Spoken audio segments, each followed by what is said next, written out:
session 1. Can everyone hear me? Is my voice carrying okay? We won't be hooking up the microphone today, but hopefully everyone can hear me just fine because it does carry. Thank you all so much for coming. I am one of the student support counselors here at Corsicana ISD. We have several other student support counselors here today. One is actually helping with childcare, and she's in the library right now, and that's Mrs. Douglas. Then we have Rachel, wave your hand, Rachel Bruce. She's stationed at the high school. And then we have Andrea Borick. She is also at DAEP and the high school. And then we have a couple others that aren't here with us tonight. But we will be having 4 Family Matters nights this year, one in August, another one in October, and then 2 more in the spring. And we're going to be hitting on some really important topics to help families. And today's topic is all about bullying and how we can stop bullying together as a community, as a school district.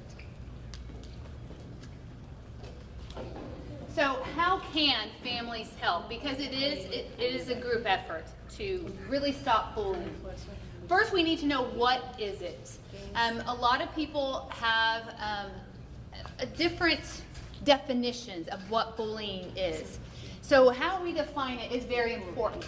Bullying is the use of aggression with the intention of hurting another person. It can include physical violence and attacks, verbal taunts, name-calling, put-downs, threats, intimidation, stealing of money and possessions, exclusions from the peer groups. But what we have to follow is actually this bullying checklist. This is coming from the Texas State of School Safety Center. And what we do as a district is we follow this. Because as we all know, that everyone makes mistakes. Children, adults, and sometimes our children make mistakes, and sometimes they're not very nice to another person. And that one mistake is not going to be classified as bullying. Or if 2 people are having conflict and person A and person B are both not being very nice, that would be a conflict. So what we do is we ask these questions, and we follow this checklist. So the first thing that you do is you ask yourself, did the act occur outside of the school-sponsored or school-related activity? If you answer yes, then you go down further. Did the act interfere with the student's educational opportunities, disrupt the operation of a classroom, school-sponsored, related activity? You answer no. According to the law, if the act did not meet the criteria above, it is not under the school district's authority. So if it's happening outside of school, then you want to try to get maybe the police involved. But say you answered yes, and you want to see if it's really bullying in school. So was it a single act, a significant act? Was it a pattern of acts? Because even if it did happen one time, if it was a big something, then that can be considered bullying if it's a single significant act. Was it by one or more students directed at another student that exploits an imbalance of power? So, for example, one person is not doing anything and they're not calling anyone names, they're just being themselves. And then that you have one person over here with all the power, and they are doing really mean things to this other person, and they're not reacting in any kind of way to them. So is it through physical contact, verbal expression, written expression, and electronic means? We are seeing more and more of the electronic means, especially on social media and phone use. However, I do have to say, you guys are probably familiar that our school district made some different changes in the secondary area of Collins and the middle school and the high school with cell phone use. And I'm personally stationed at the middle school, and I am pleasantly going to admit right now that we are not having a huge issue with that. So that is a big plus. I don't know about the high school right now, but we have seen issues in the past whenever students had their cell phones throughout the day. And we are seeing some really good positive things come out of that. So the next questions we want to ask, is it physically harming a student or damaging their property? Does it create reasonable fear of harm to a student or damage their property? And is it severe, persistent, or pervasive enough that the action or threat creates intimidating educational environment, threatening educational environment, abusive educational environment? And then materially and substantially disrupts the educational process or operation of school, infringes on the right of the victims of schools. So then you ask, was the act committed by using any type of electronic communication device? You answer yes or no. And then you continue, was it on school property, at a school-sponsored or school-related activity, on a school bus or vehicle? And then if you can answer that and you've checked those, then yes, it is bullying. And we have to follow this under the law, David's law.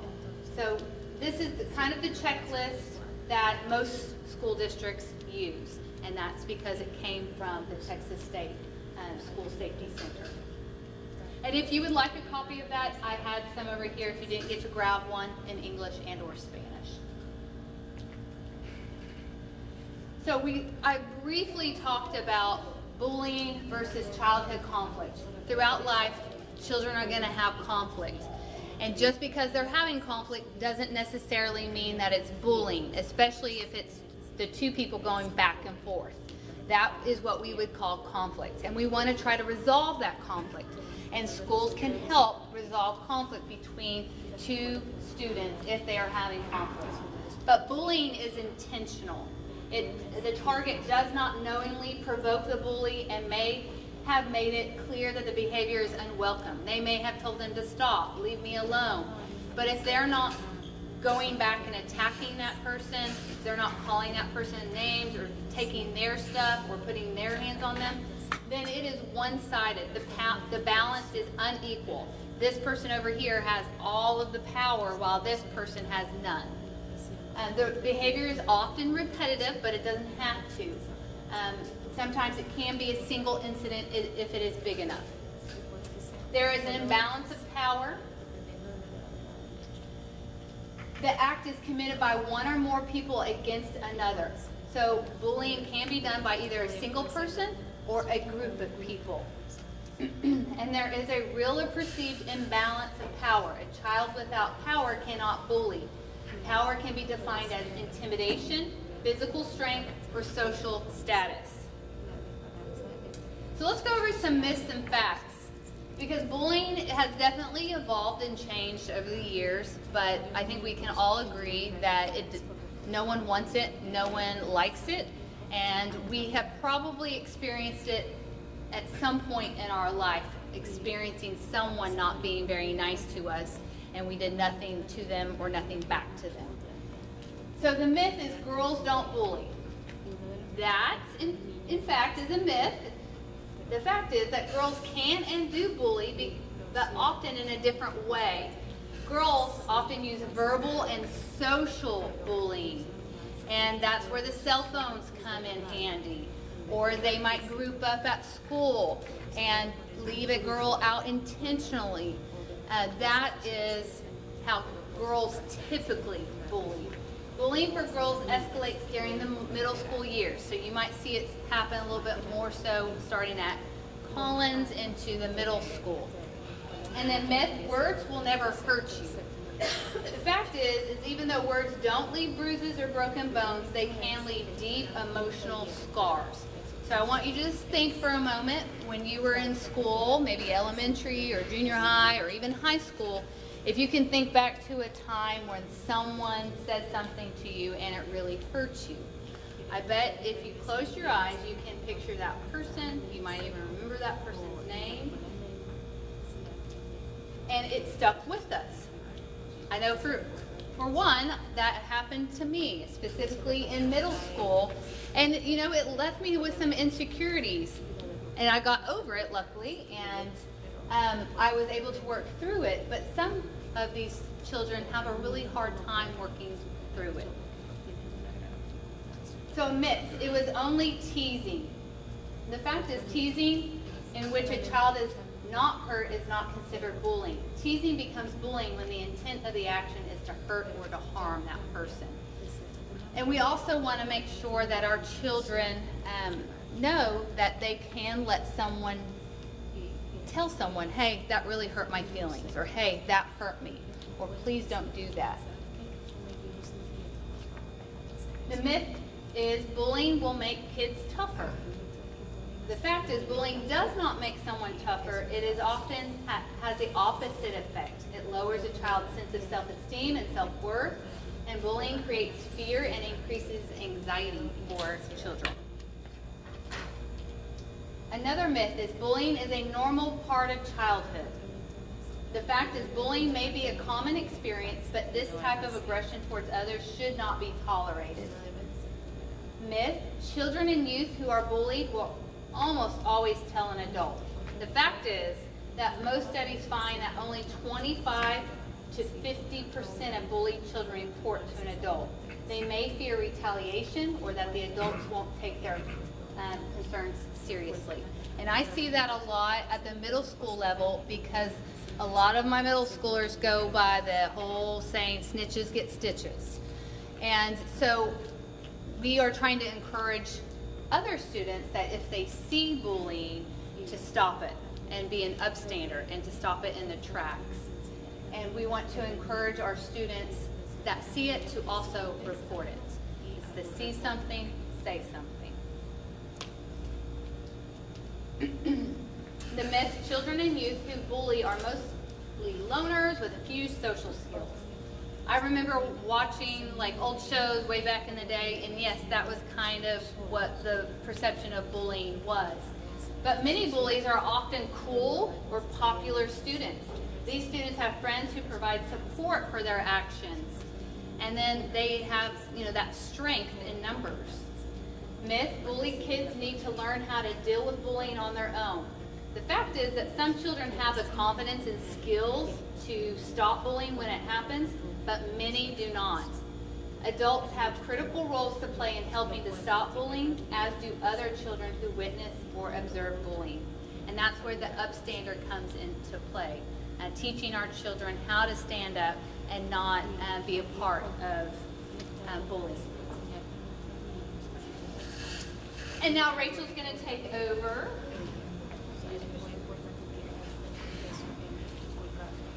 So these are the three types of bullying, and I'm not sure if Amber went over this at the beginning whenever I was talking to Adam, but your kids, whatever school they go to, they have a school counselor, and their school counselor is going into the classes, into every single class, and doing lessons each month. One of the lessons they will do at some point in the year, probably in September or October, will be on bullying.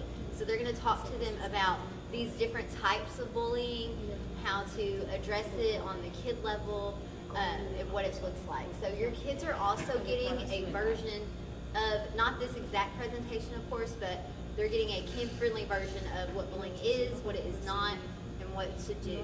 I really wanted to stress that because they don't realize sometimes that that the words is a real thing, that really is, like the bully's like, oh, I'm not being a bully, I didn't hit them. No, with your words you are. So the school counselor is going to go over those things.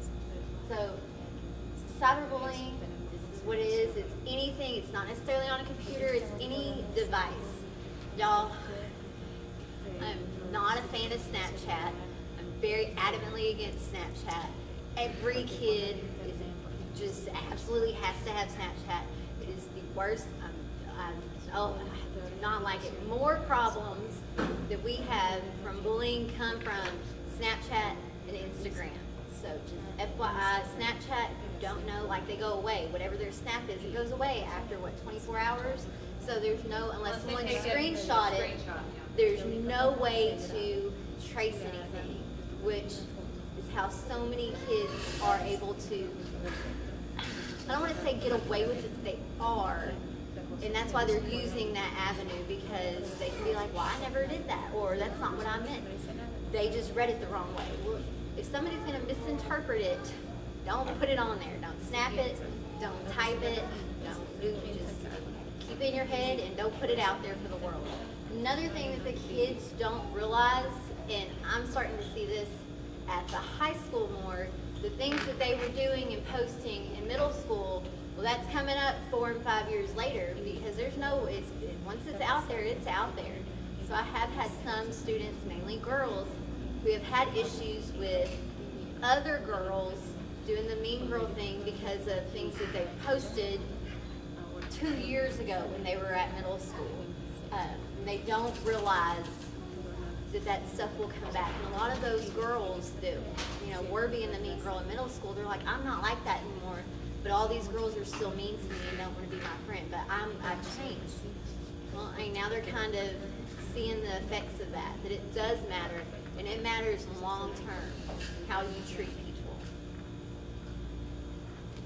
So for it to truly be cyberbullying, just like bullying in person, it's got to be repetitive, intentional, and there is some sort of power imbalance.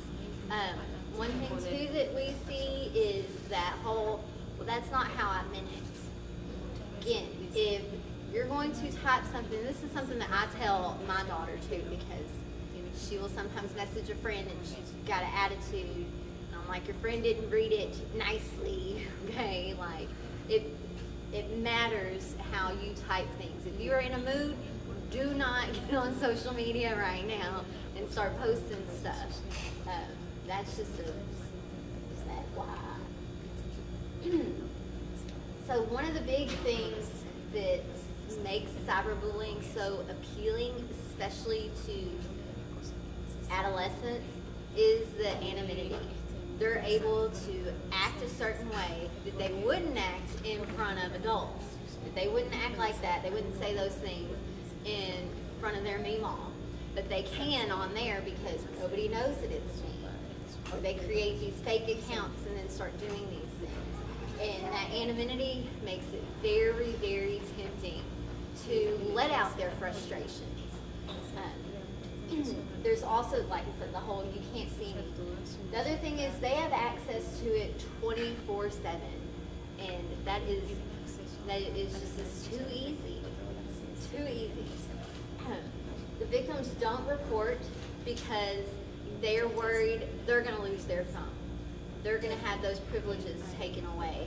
If they do say so-and-so was, said this or snapped this about me, like as a parent, your inclination is to be like, well, get off of the device. Like, we're done.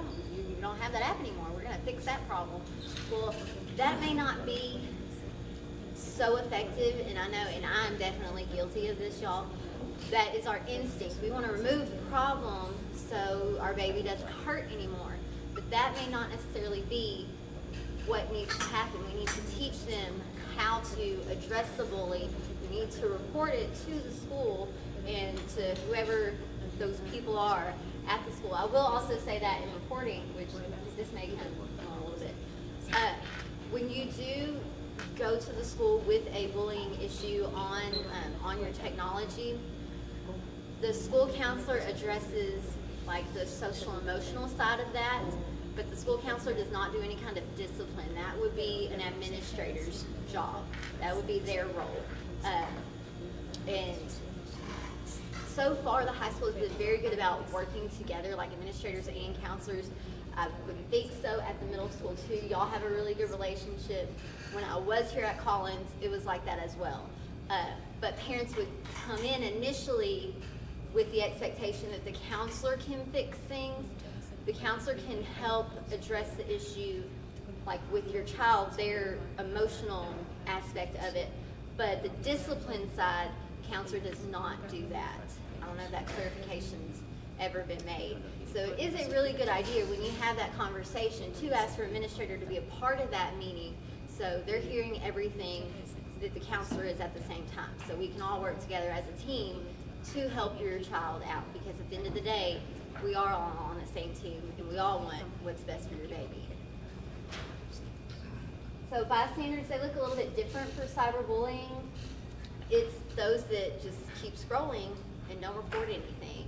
Whereas, Ms. Payne mentioned this term earlier, an upstander. is someone who's going to stand up and try to stop it with their words, not necessarily their physical actions. That's wrong, everybody. 4 common traits of victims of bullying: they act very vulnerable, they're visibly frightened, they may cry randomly, like over something that's really small, like someone sat in their seat. Well, they've been going through it all morning long, and then now someone sat in their seat and they feel even more excluded, even more left out, and that one was just the last straw for them. So they have just a few or no friends. This one's kind of hairy to me. Like, you got to know your child, right? Like, I have one child who, she's got to have 87 million friends, because we are very social butterflies. My other child is like, I don't want nobody talking to me. No, I have my small group, and I'm okay with that. Just because he's like that doesn't necessarily mean he's being bullied. You just kind of have to know your kids. If they're typically that kid who's always had a lot of friends, and then all of a sudden they don't really want to be around anyone, it's just that withdrawing that alerts you, hey, something is up. And also, all of these are common behaviors. That doesn't mean just because your kid does show these behaviors that they necessarily are being bullied. So I want to clarify that as well. These behaviors are common. That doesn't mean, though, that they for sure are being bullied. That is where we start that conversation. It could be something totally different that's going on with it. But these are common behaviors. Okay. I'm trying to talk fast because I want to make sure there's time at the end if y'all have any questions. So warning signs that your child may be bullied: they have a fear of going to school. All of a sudden we're getting sick like every day. Our stomach is hurting. They're having some physical symptoms. They're coming up with 20 million reasons why they don't want to be at school. And they're avoiding it like the plague. Again, withdrawing from activities that they typically love, feeling sad, being moody, being very anxious, or having these unexplained injuries. Sometimes to them hiding things or hoarding things because they don't want the bully to find them, or they don't want you to see that they didn't eat all their lunch that day. Some little things like that. Damaged clothes, losing items, trouble sleeping or frequent nightmares, changes in their eating habits. They are either spending a whole lot of time on whatever their device is. I know it says computer. A lot of times our kids aren't on a computer. They're on their phone or their tablet. Significant mood changes after they're on their device. We're like, all of a sudden, like they were scrolling and now we're all in a bad mood. That could be a very big red flag. They just saw something that upset them in some way. Becoming more aggressive or disruptive, or they may even begin to show some of these bullying behaviors to others, especially siblings, especially younger siblings. If your child typically doesn't do that and then all of a sudden they are, that could be a red flag that something has been going on with them, and y'all need to kind of do a little check-in to see what the deal is, why things are different now, why all of a sudden are we being hateful to our brother. So as parents, can y'all see this? This is really tiny. As parents, what can we do to help? Always talk with your kid. That's like the best thing that you can do, is to talk with them with the intent to just listen. We as parents typically want to immediately solve the problem and fix it, and we want something that's instantaneous because, again, we don't want our babies to hurt.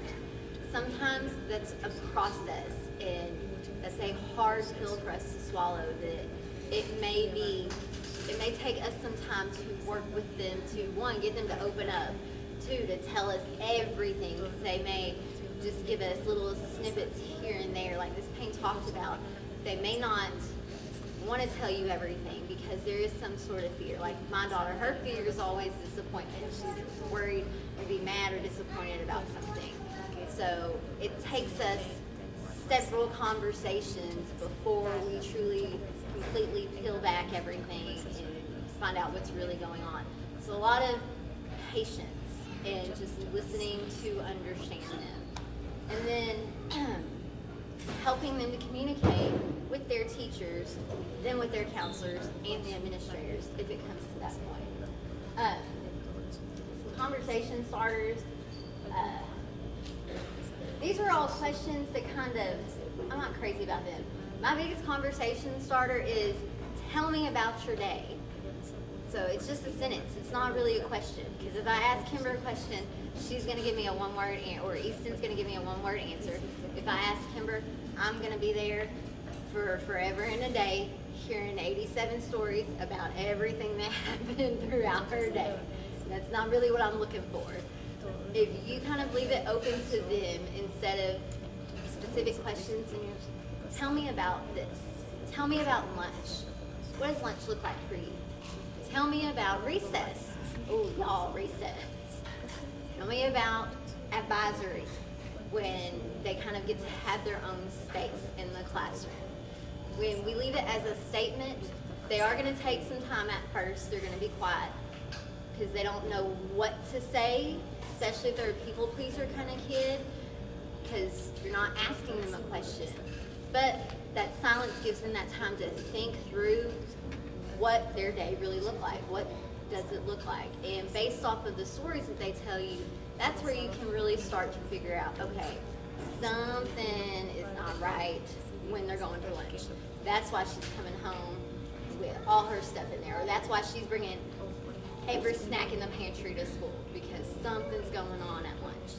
You know what I mean? So just having that statement instead of a question, tell me about blah, blah, blah. So, this one's not a fun one, y'all. Warning signs that your child may, whoa, I went the wrong way.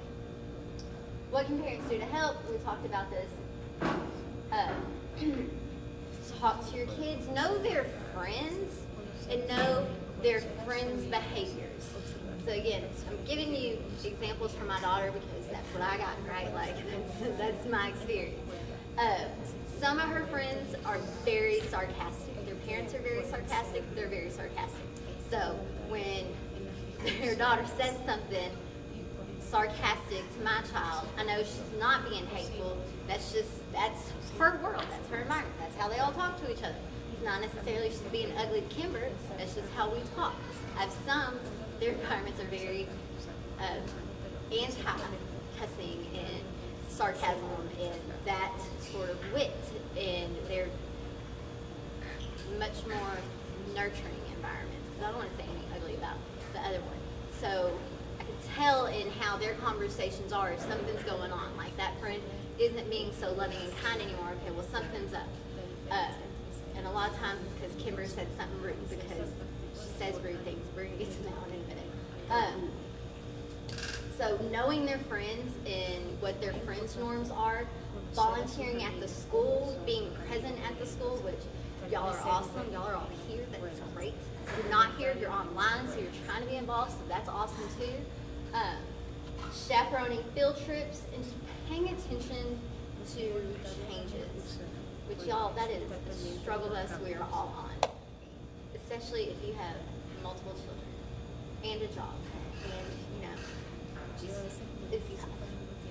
Okay, so we've kind of gone through those things as well. How to protect yourself from a bully.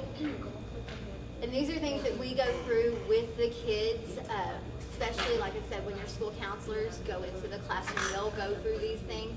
They may even role play them out and practice them so the kids really get some experience. Don't respond. Whoever the bully is, they are trying to antagonize you. They're trying to get you worked up. So when they see you're worked up, you're just reinforcing their negative behavior. That child is reinforcing that negative behavior. So don't get worked up, which I know is easier said than done, especially for 10-year-olds. But that is what we've got to try to start to teach them to do, not to let those words work us up. Calmly and assertively tell the student to stop. This is like the foundation of them setting boundaries and maintaining them, learning how to set good boundaries with people and maintaining them. You can tell someone to stop without being hateful about it. You can tell someone you don't like what they said or did without it having an attitude behind it. And that's what we teach them too when we go into the classroom. Use humor. Not all adolescents can handle that. So that one's just, you know your child. If he or she is one that they can laugh it off, they can use humor and show that bully, it doesn't bother them, what the bully is saying to them, great, power to you. That doesn't work with my kids. They don't do that. Avoid areas where there may not be as many students or teachers around. So when you're at recess, or y'all are all on the field at whatever PE class, don't get where people can't see you, where adults can't see you. Be where you are in sight of an adult.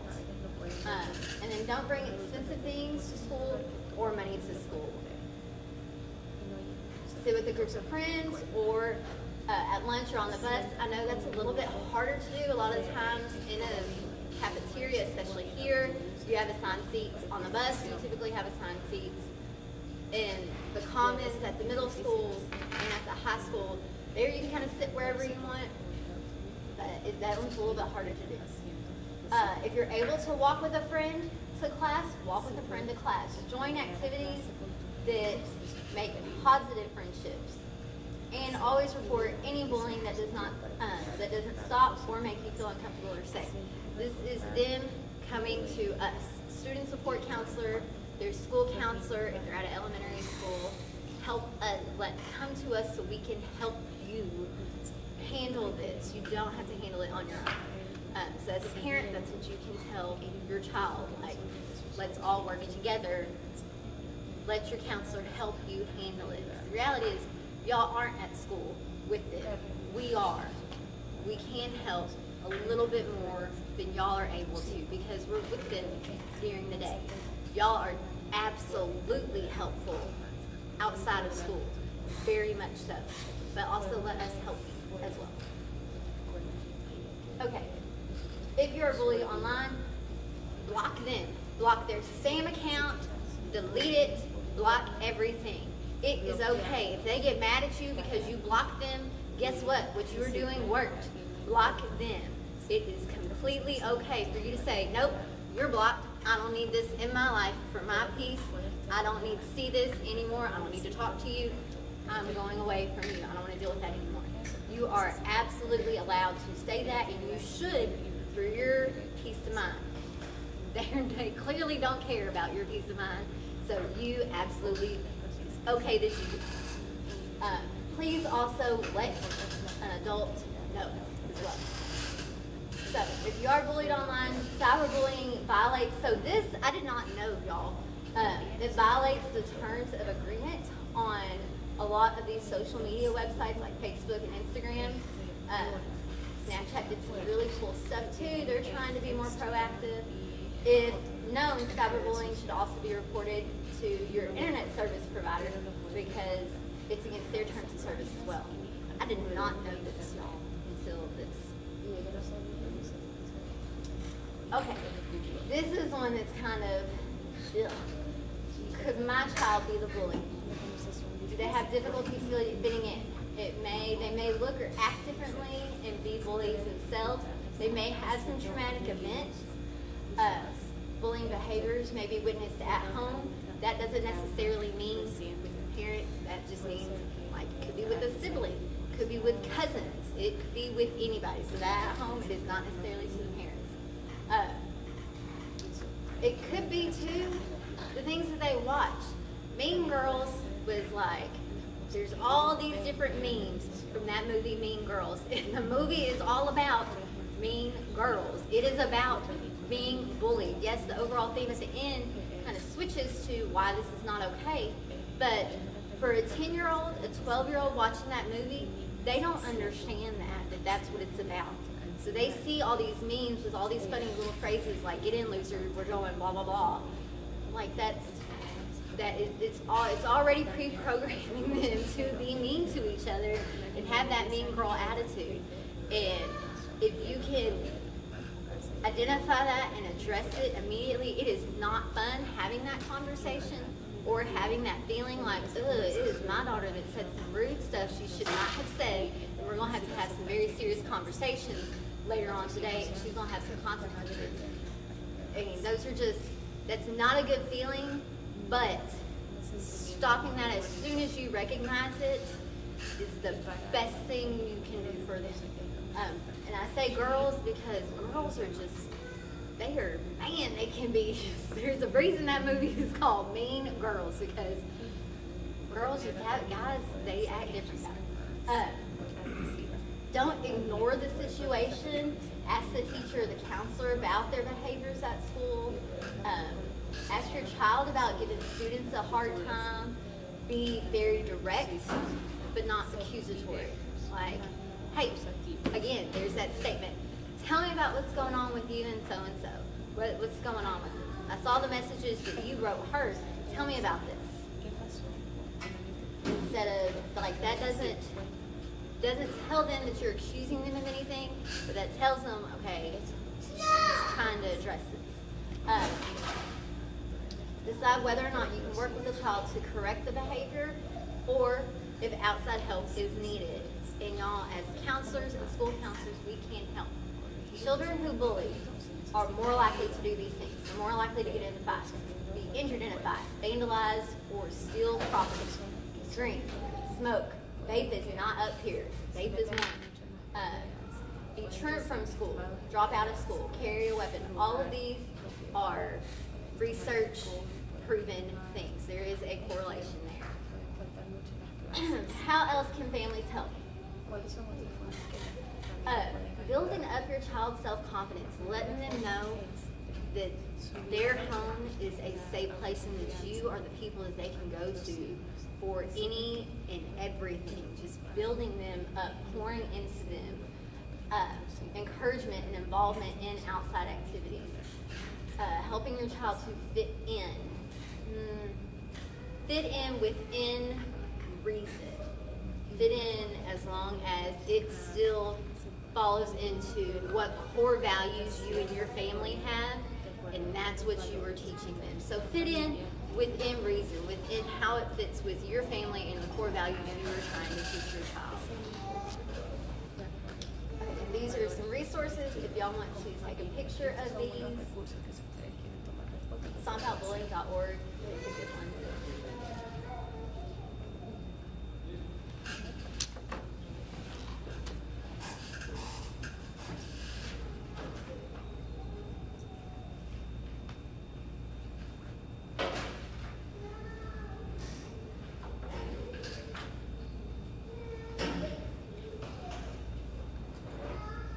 So if y'all want to take a picture of this one, because our next session is October 14th. It's a Monday. It is the Monday the kids are out of school, correct? Because that is Parent Conferences Day. So that's why we opted for this day, because it's the day for parent conferences. So please also take a picture of that, and we'll send that QR code out probably starting next month.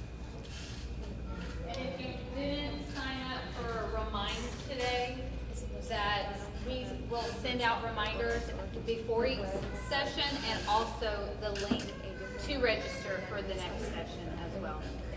And then I just wanted to bounce back on what Rachel was talking about with schools. If you run into a bullying situation and you want to make sure that it's being handled, if you want to come with your child to the school to report it, you can, of course, do that. Ask for an administrator, ask for a counselor to sit in, so that we can all work together as a team. At my school, the students can report. They're 7th and 8th graders. They are welcome to come into the counseling suite, and we have forms it's a complaint form. And what they do is they fill it out. They fill out their name, who they're complaining against, what happened, and we ask for them to be very detailed on what happened so they can be specific. And then we also have a spot for them to write kind of what they would like to happen out of it. Would they like for the issue to be resolved where the student apologizes? Would they like for that student to get in trouble? Maybe they want that that was mean to them to have detention. Or maybe they just want that student to be talked to and give them a chance to fix it themselves. And then what happens is that complaint form goes to our principals, and our principals handle the discipline side of it, and then the counselor side handles the emotional side of it with the child that is having the complaint. And then sometimes we even actually counsel the person that's not being very nice as well, and help them out, because they might be facing an issue in their life that they need a little bit of help with. And pretty much every school has something set up like that, but the way to go about it is to have that child or that student go to the office and say, I would like to report something, and they will talk to a counselor or a principal. And then from there, that's where usually administrator decides whether or not if it's teetering on bullying. Because a lot of times, y'all, we actually will get the child in, and then we'll get the other child in, and guess what we find out? That child A and child B are both not being very nice, and they're both calling each other names, and they're both messaging each other on their phones and calling each other ugly names. So that can't be bullying if it's both of them going back and forth. That's a conflict. And then we would want to do some conflict resolutions. And counselors are really good at conflict resolution, and so are our principals. Our administrators are great at that. And a mean moment is not the same as bullying, which I think you did hit on that. And that is one thing that our school counselors are teaching them when they go and do their bullying lesson in class, what the difference is between truly being bullied, it is consistent, ongoing, there's that power imbalance, or it's a mean moment and that person is not being nice, which neither one of those things are okay. But it is important that they are able to decipher between which is which. At the high school bullying form that we use, the high school and here, use the parents can see it. It's a form that's on the CIC website, and it's the bullying form. And that's what we use at the high schools. A lot of times they'll get that, it goes to an administrator, and then the administrator pulls us in. It's either we talk all three of us together, or the administrator handles the discipline, and then they refer. A lot of times, like Amber said, they refer both students to us, of course, separately. But we end up meeting with both kids, because if there's somebody is being bullied, something's going on with them that we've got to try to address as well, because we don't want them to be doing that either. Do y'all have any questions? Kind of threw a whole lot of information. What do you do when a kid feels like they're being bullied by a teacher? I would definitely speak with that teacher. I would request a parent conference with that teacher. If you feel like it is not going to be effective, you and her, or you and him, whoever the teacher is, I would request for an administrator to be a part of that, and that would be the first thing that I would do as a parent. And in any of those situations, whether it's a student or that they feel like an adult is doing things to them and they're not doing anything back, if they're coming home and telling you these things, maybe document it like they said, or try to keep it in your mind somehow so that you can give some specific examples, because it is really helpful if we have specific examples, because a lot of times students will say, well, they're being mean to me. Well, what did they say? I don't remember. And so that's not super helpful, but if they come to you and say, Mom, they called me blah blah blah, if you can make a note in your phone, especially if you feel like it's going to be maybe a common thing. Hopefully it wouldn't, but if you can make note of that, that's helpful.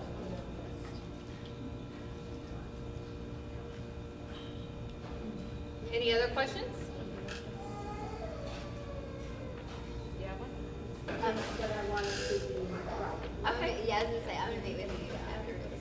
Okay, so you want to do door prizes? Door prizes. Okay, we have 3 prizes today. In each session, we will always have door prizes. So we have Instapot for those people that just love to cook at home. If you don't own an Instapot, these things are awesome, okay? And it's great new, never been used, here's the box that you get to take home as well today with the directions. We have a gift certificate to Be Beauty Nail and Hair. If you've never gone there, this is the new downtown nail hair place, and it's very nice.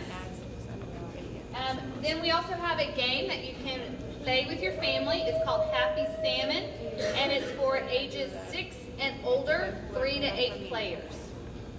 All right, and if you are streaming, I'm going to stop the streaming now. Thank you guys for joining us.